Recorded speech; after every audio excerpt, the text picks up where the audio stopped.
Hello दोस्तों HDFC mutual fund house अपना एक नया एनएफओ लेकर आया है HDFC developed world indexes fund of fund के नाम से।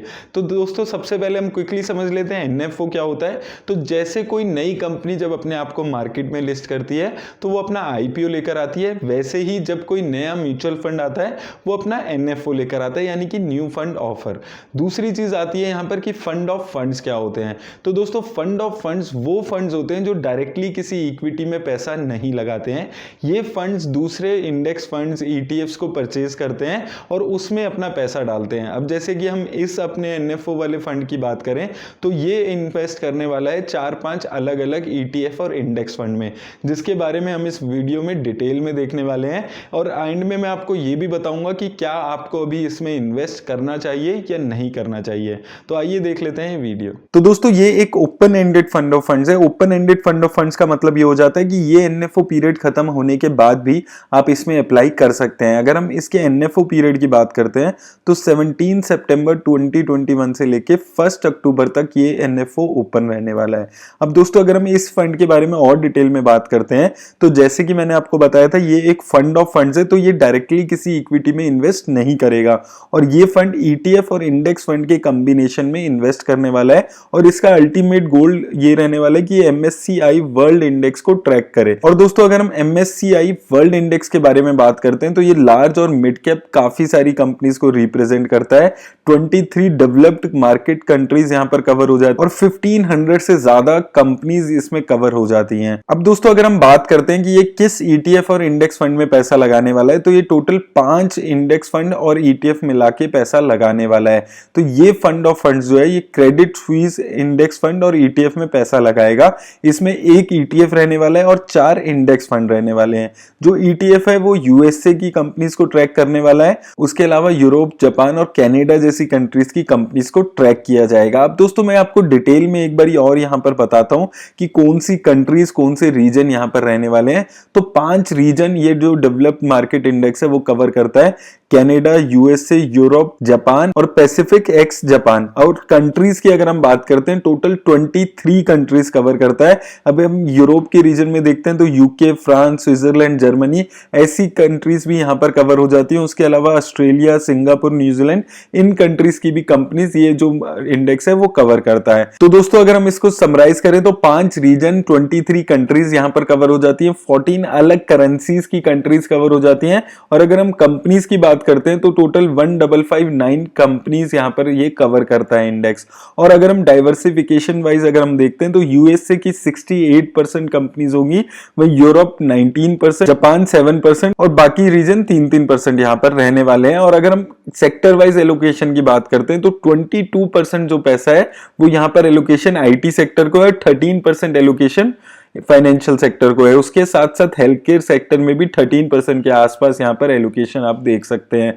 तो दोस्तों यहां पर अगर हम कंट्रीज वाइज कंपनीज देखते हैं मेजर, तो अगर हम यूएसए की कंपनीज देखते हैं तो Apple, Microsoft, Amazon, Facebook, Google, Tesla जैसी बड़ी बड़ी कंपनीज यहां पर हैं अगर हम टॉप कंपनीज की बात करते हैं।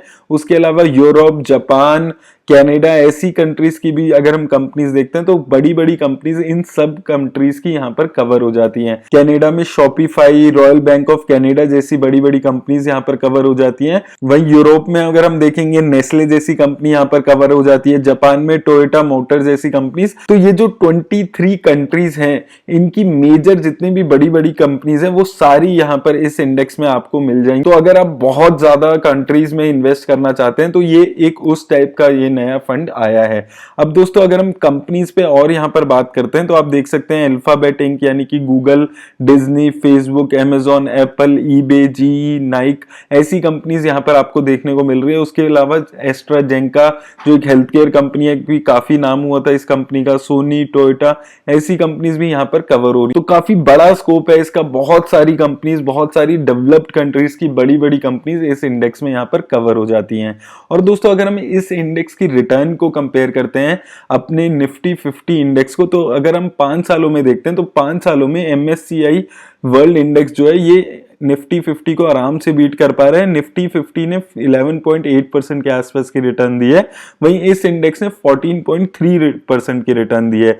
वहीं अगर आप दोस्तों बहुत लंबे पीरियड में चले जाएंगे, 20 साल में अगर देखेंगे तो 20 सालों में निफ्टी 50 ने इस इंडेक्स को बीट किया है। निफ्टी 50 ने 13.4% की रिटर्न दी है, वहीं इस इंडेक्स ने 7.4% के आसपास की रिटर्न जनरेट की है। तो दोस्तों इसको अगर हम पूरा यहां पर समराइज कर देते हैं दोबारा से, तो मैं आपको यहां पर बता देता हूं। इस फंड ऑफ फंड में अगर आप पैसा लगाते हैं तो आपको 5 रीजन की 23 डेवलप्ड कंट्रीज में पैसा लगा रहे हैं आप।